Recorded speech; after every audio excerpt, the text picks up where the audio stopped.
नमस्कार, आप देख रहे हैं आज तक। आपके साथ मैं हूं सईद अंसारी। स्वागत है आपका। आज मकर संक्रांति है।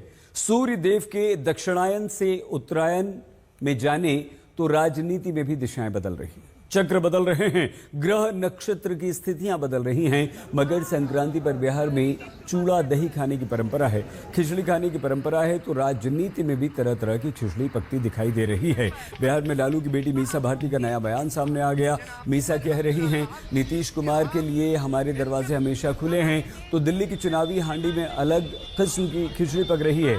कांग्रेस ने आम आदमी पार्टी के खिलाफ खुद को झोंक दिया। दोनों पार्टियों में खुलकर हमले हो रहे हैं। एक नई किस्म की खिचड़ी जम्मू कश्मीर में पकती दिख रही है। उमर अब्दुल्ला ने जिस अंदाज में प्रधानमंत्री नरेंद्र मोदी की तारीफ की, उसके अलग अलग तरह के मायने निकाले जा रहे हैं। बिहार में मुख्यमंत्री नीतीश कुमार को लेकर बयानबाजी का एक नया दौर शुरू हो गया। आरजेडी की सांसद और लालू प्रसाद यादव की बेटी मीसा भारती ने नीतीश कुमार को लेकर ताजा बयान दिया। मीसा भारती ने कहा कि लालू प्रसाद यादव और नीतीश कुमार आपस में रिश्तेदार हैं, भाई का उनका रिश्ता है।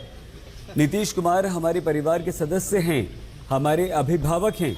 राजनीति में कुछ भी असंभव नहीं, धैर्य रखिए।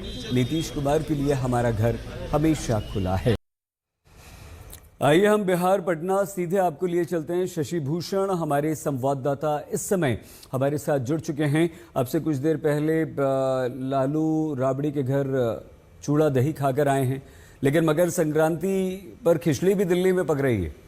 दिल्ली की खिचड़ी तो शशि हम लगातार किस तरह की पक रही है बता रहे हैं, लेकिन ये बिहार में कैसी खिचड़ी पक रही है? मकर संक्रांति का जो मौका होता है सही जी, उस मौके पर बिहार में अक्सर सियासत देखने को मिलती है और कई बार हमने क्लाइमेक्स वाली पॉलिटिक्स भी देखी है। पिछले बार यही दही चूड़ा भोज था, जिसके बाद नीतीश कुमार लालू यादव के यहाँ से भोज खा के निकले और फिर चले गए एनडीए के साथ, मतलब बीजेपी के साथ गए और लोकसभा चुनावों में उन्होंने साथ में लड़ा। अभी भी वो उस गठबंधन में है और नीतीश कुमार की जो अप्रत्याशित राजनीति है वही वजह है लगातार सियासी खिचड़ी और उसकी चर्चा की बिहार में। लेकिन तेजस्वी तैयार इस बात के लिए नहीं है कि नीतीश कुमार की एंट्री वापस से कराई जाए, या ऐसी कोई तस्वीर बनती है या ऐसी स्थिति होती है तो नीतीश को साथ लिया जाए या उनके साथ जाया जाए।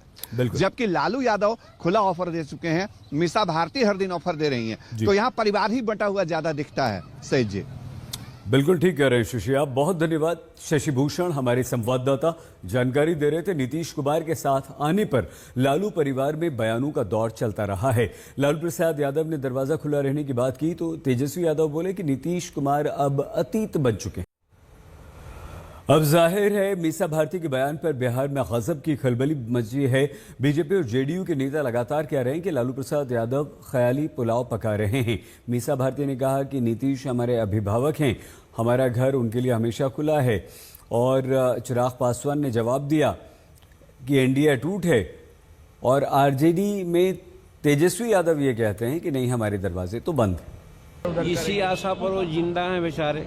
वास्तविकता तो कुछ है नहीं, तो कुछ इसी तरह से कह के वो जिंदा रहे। देख लीजिएगा, दही चूड़ा भी पार होगा ही। सबकी शुभकामना देते हैं दही चूड़ा। और बिहार से अब आइए रुख दिल्ली का करते हैं। बात करते हैं दिल्ली में पकाई जा रही चुनावी खिचड़ी की।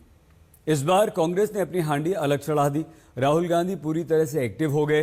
कल राहुल गांधी आम आदमी पार्टी पर सीधा और खुलकर हमले कर रहे थे। ना चाहते हुए भी अब आम आदमी पार्टी को जवाब देना पड़ रहा है। हालांकि अरविंद केजरीवाल संयत आवाज में बोल रहे हैं। आज उन्होंने कहा कि राहुल की प्राथमिकता कांग्रेस बचाने की, लेकिन हमारी प्राथमिकता देश बचाने की।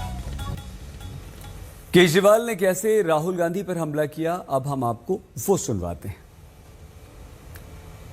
राहुल जी के बयान के ऊपर मैंने यही कहा कि मैं इस पे टिप्पणी नहीं करूंगा। उसका जवाब कांग्रेस ने नहीं दिया, उसका जवाब बीजेपी के एक बड़े नेता ने दिया। तो ये सारे बीजेपी और कांग्रेस मिलके दिल्ली की जनता के खिलाफ और दिल्ली के लोगों के खिलाफ और आम आदमी पार्टी के खिलाफ चुनाव लड़ रहे हैं। अब इसमें कोई शक नहीं रह गया, कोई गुंजाइश नहीं रह गई है। जो पर्दे के पीछे का गठबंधन था, इस बार वो दिल्ली के चुनाव में पर्दा उठ गया है। इस युद्ध की शुरुआत केजरीवाल पर राहुल के कल वाले हमले से हुई, जब राहुल ने कहा कि केजरीवाल और मोदी में कोई फर्क नहीं है, दोनों झूठे वादे करते हैं। उन्होंने कहा था कि भ्रष्टाचार को अरविंद केजरीवाल जी मिटाएंगे। अब आप बताइए, दिल्ली में अरविंद केजरीवाल जी ने भ्रष्टाचार मिटाया क्या?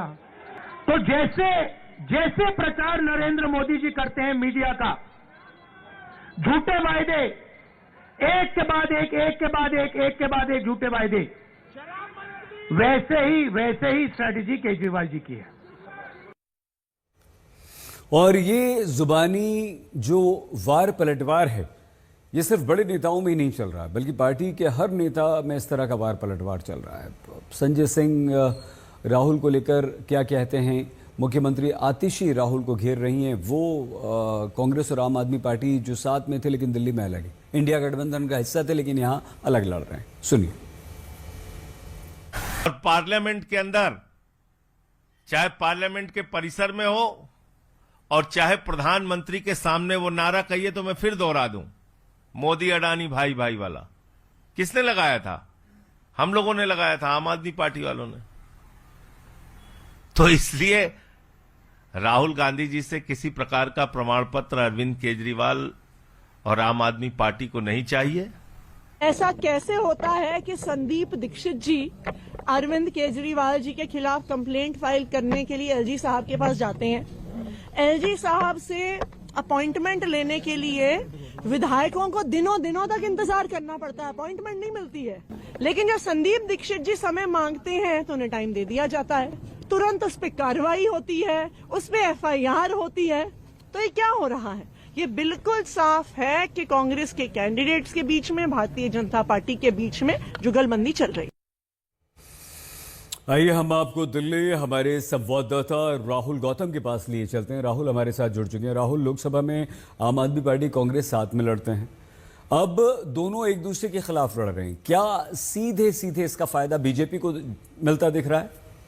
बिल्कुल सही। देखिए, इसका जवाब मैं दूं उससे पहले मैं आपको दिखाऊं कि मैं रिठाला में मौजूद हूं, उसी गार्डन उद्यान में मौजूद हूं जहां राहुल गांधी थोड़ी देर पहले पहुंचे थे। विधिवत तरीके से उन्होंने पूजा की। आज मकर संक्रांति है। यही मेरे साथ मौजूद है सुशांत मिश्रा, इन्हीं के ये कैंडिडेट हैं, प्रत्याशी हैं कांग्रेस पार्टी के, और इन्हीं के कहने पर राहुल गांधी आए थे। क्या बीजेपी को फायदा होगा जिस तरीके से आम आदमी पार्टी और कांग्रेस आपस में लड़ रहे हैं, और कहा जाता था कि आप इंडिया अलायंस के पार्टनर हैं, 4 जून से पहले आप दोनों साथ में थे लोकसभा के अंदर? देखिए, कांग्रेस और राहुल गांधी जी ने हमेशा अन्याय के खिलाफ लड़ाई लड़ी है। अब अन्याय के खिलाफ जहां भी लड़ने की जरूरत पड़ेगी कि तो उसके लिए वो तैयार हैं। तो उसके में चाहे किसी के भी खिलाफ हो, अगर अन्याय के खिलाफ लड़ाई बीजेपी से हो रही थी तो उसमें न्याय के लिए जो लोग साथ आना चाहते थे आ जाएं। दिल्ली कांग्रेस के तमाम नेताओं के हाथ खुल गए हैं क्योंकि क्लैरिटी मिल गई। कल राहुल गांधी ने खुद सीधा हमला किया अरविंद केजरीवाल के ऊपर, जिसपे लोग कह रहे थे कि वो बच रहे हैं। ऐसा नहीं है, लगातार दिल्ली में दिल्ली न्याय यात्रा चलाई गई। ये अन्याय के खिलाफ आवाज उठाने के लिए दिल्ली अध्यक्ष ने दिल्ली न्याय यात्रा चलाई, जिस तरीके से भारत जोड़ो यात्रा राहुल गांधी जी ने पूरे देश में चलाई। राहुल गौतम हमारे संवाददाता दिल्ली से हमारे साथ थे। सवाल अब यह है कि अब इंडिया गठबंधन का क्या होगा? क्या दिल्ली में कांग्रेस और आम आदमी पार्टी के झगड़े का आगे और विस्तार होगा? क्या इंडिया गठबंधन को अब समाप्त मान लिया जाए? इस समय गठबंधन के बाकी सहयोगी अरविंद केजरीवाल के साथ हैं और दिल्ली में जो कुछ हो रहा है उस पर चिंता व्यक्त कर रहे हैं। दिल्ली में आम आदमी पार्टी और कांग्रेस की लड़ाई के बाद इंडिया गठबंधन की नींव हिलती हुई दिखाई दे रही है।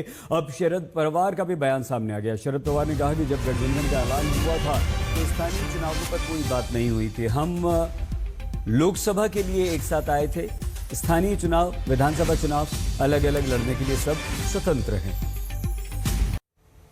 हम रुक रहे हैं यहाँ पर एक ब्रेक के लिए। आप प्लीज अपना बहुत ख्याल रखिएगा। देखते रहिए आज तक।